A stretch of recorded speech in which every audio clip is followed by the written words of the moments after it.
Negócios na pauta de volta. Hoje nós estamos conversando sobre presente, passado e principalmente o futuro da FEComércio do Maranhão. Uma entidade de grande relevância, não é, Arthur Cabral? Sem dúvida, Dalva. A nova gestão assumirá o comando da federação no próximo dia 31 de maio. A solenidade será no Teatro do Sesc, o Teatro Napoleão Everto, no condomínio FEComércio Sesc Senac, aqui na capital. Então vamos continuar aqui a nossa conversa com nossos convidados, o Maurício Feijó, presidente eleito da FEComércio, e o Max Medeiros, superintendente da FEComércio. Maurício, agora vamos falar um pouquinho de você, né, Dalva? Trajetórias, né, gente? É nossos importante. telespectadores conhecer um pouco de você. Olha, os sonhos são muitos, né? Nós já trabalhamos há algum tempo, há coisa de 20 anos que a gente já convive na diretoria da FEComércio. Embora o doutor Arteiro tenha, durante esse período dele, são 39 anos vitoriosos, onde não houve nenhum escândalo, nenhuma crítica, nós vamos dar continuidade a esse trabalho, até porque os diretores do SESC e do SENAC já são pessoas altamente competentes, o doutor Ayrton, a doutora Rutiné, são pessoas que já trabalham esse tempo todinho junto ao SESC, às normas que vêm do Nacional, que fica no Rio de Janeiro. Essa continuidade sempre pode ser melhorada. E é esse o nosso sonho. A FEComércio, o SESC e o SENAC ainda é pouco conhecido. O nosso sistema tem um defeito, não é só no Maranhão não, é no Brasil todo, de não se fazer conhecer. Nós fazemos as coisas, mas não mostramos muito. Por quê? Porque achamos que é a nossa obrigação. Quem banca isso é o empresário, não é o governo. O dinheiro que faz o financiamento desta instituição é pago pelos empresários, não é do Tesouro Nacional. Às vezes alguns políticos pensam e querem modificar isso, mas isso é institucional desde 1946. E não se pode mexer, a não ser com a PEC. Mas não se pode mexer porque isso é financiado por nós, empresários. E nós queremos fazer com que o empresário maranhense conheça o nosso sistema. Ele vai ser buscado, ele vai ser chamado para participar com a gente dessa administração. A maioria dos empresários não tem noção do que a FEComércio faz por ele, pelo bem da sua empresa. Nós fazemos convenções coletivas, nós atuamos em todo o segmento para melhorar a condição do comércio em São Luís. Nós nos preocupamos com o empresário como todo, em todos os setores. São 17 sindicatos trabalhando diuturnamente em favor e em prol do comerciário e do comerciante. E isso precisa ser mostrado. A nossa principal finalidade, pelo menos nesse primeiro ano de mandato, é fazer com que os sindicatos se fortaleçam. Eles mudam a sua performance para fazer um trabalho melhor, serem conhecidos e conhecer aquelas pessoas que podem trazer mais sucesso ao nosso trabalho. Bom, eu vou aproveitar aqui então já para emendar um questionamento sobre a sua jornada pessoal. 20 anos, o senhor acabou de dizer aqui para a gente, só na FEComércio entre os diretores. E quando foi que começou a caminhar da sua jornada empreendedora? Como começou isso? A gente quer poder conhecer um pouquinho melhor da sua história. Olha, eu até escrevi um livro sobre a minha vida. Eu gosto de escrever algumas coisas. E eu escrevi quando eu fiz 70 anos de idade, eu escrevi uma trajetória de Trem da Vida, é o nome do livro. E esse Trem da Vida, eu me lembrei da canção do João do Vale, peguei o trem Teresina. E eu cheguei no Maranhão há 53 anos. Eu sou do Ceará, da cidade de Sobral, estou há 53 anos. No primeiro ano eu já me tornei empresário. Eu cheguei em 68, em 69 eu tive a oportunidade de comprar uma empresa do grupo de Aragão, da Rua do Sol, e me tornei empresário naquele ano. E de lá para cá nós já fundamos mais de 10 empresas. Trabalha na empresa eu, a minha esposa Célia e a minha filha Micheline. A nossa empresa é familiar. E hoje a empresa que é a holding de tudo é o Shopping Marajó. É a Marajó Empreendimentos do Maranhão Limitada. E nós atuamos hoje exclusivamente na área de imobiliária, de locação do nosso shopping. De lá para cá, A gente procurou desenvolver tudo isso com idoneidade, com caráter, com dignidade, tudo em prol do Maranhão, da cidade de São Luís, em prol do empresariado. Neste período de 53 anos, nós participamos, desde o início, de todas as atividades empresariais, através das entidades, Associação Comercial, CDL, SEBRAE, nós somos conselheiros do SEBRAE, da Associação Comercial, da CDL. Então, isso faz parte do meu portfólio, e isso me capacitou e me deu todas as condições para que os nossos companheiros da FEComércio nos elegessem como seu presidente. Muito legal. Agora eu vou querer também saber um pouquinho mais da jornada do Max, não é? Arthur, são 5 anos na superintendência da FEComércio, me corrija. Isso, desde 2017 eu assumi a superintendência, mas fiz uma carreira dentro da Federação do Comércio. Eu entrei em 2010 como jornalista. Entrei pela assessoria de comunicação e em 2017 eu cheguei à superintendência. Então, não sou maranhense também, assim como o seu Maurício, eu venho do Rio de Janeiro, sou carioca, mas me formei aqui no Maranhão, fiz jornalismo aqui.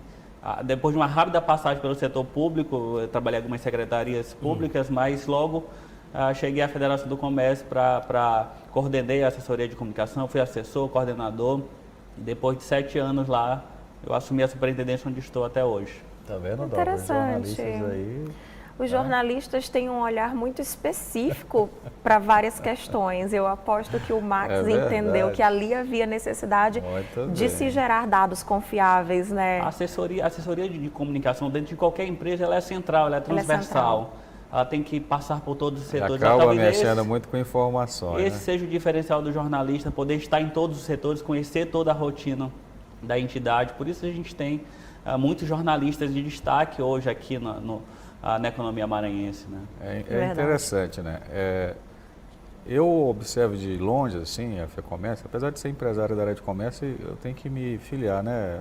Algum sindicato aí, dá cara a tapa que eu nunca fiz isso, tem que me filiar. Puxar a orelha aqui do Arthur. É empresária. Mas, enfim, uma das coisas que a gente nota, Maurício, nas conversas, diversos programas que nós já fizemos aqui, com donos de lojas e tudo mais, é a questão da dificuldade de ter um bom atendimento com a nossa mão de obra. Isso é uma coisa que é um problema brasileiro, né, de maneira geral, mas assim, acompanhando de longe, Dalva, a gente vê que o Senac faz um trabalho muito forte e parece que há uma distância que isso não acontece. E algumas vezes até o empresário acha que o funcionário é que ele tem que buscar a qualificação dele. Eu penso diferente. Como é que vocês veem isso, essa questão assim? Você tem uma estrutura toda que é o Senac para dar essa qualificação de atendimento e tudo mais. Nós temos até que fazer um programa sobre isso aqui, né, Adalvo? Sobre atendimento. E o empresário não busca isso, como é que... Não incentiva de alguma maneira? Isso? Só para a gente entender aqui. É verdade isso que você está dizendo. E isso são dos dois lados, tanto do lado patronal como do lado laboral. Há muita dificuldade, eu não sei se é por questão de cultura, principalmente do empresário. Você sabe que no Nordeste o empresariado é formado por micro e pequenos empresários. Os grandes têm seus assessores, não buscam essa qualificação. O Senac, que faz essa qualificação, agora mesmo com a reinauguração do Senac da Rua do Passeio, que você se reportou no início, são mais de 6.000 metros quadrados, muitos laboratórios, uma estrutura muito são boa, mais de 3.000 cursos. Nós temos atualmente 5.000 alunos só ali direto na Rua do Passeio. Isso com alta tecnologia, até do dia alguém estava falando que é o maior e melhor laboratório que tem em São Luís. De alta tecnologia, nós temos laboratório de ótica, nós temos tudo para fazer com que o comerciário e o pequeno empresário se capacite. Além disso, respondendo à sua pergunta, como conselheiro do SEBRAE há anos, o SEBRAE também busca chegar na ponta, mas é difícil. Olha, só para vocês terem uma ideia, o MEI, que é o microempreendedor individual, é uma dificuldade nós conseguimos avançar isso aí.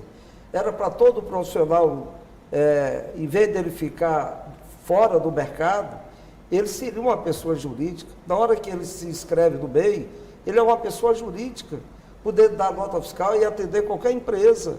Mas há dificuldade, é o pedreiro, é o ferreiro, é o bombeiro, ele teria que ser MEI e estaria protegido pelo SUS, por todo o sistema previdenciário do país. Mas há essa dificuldade.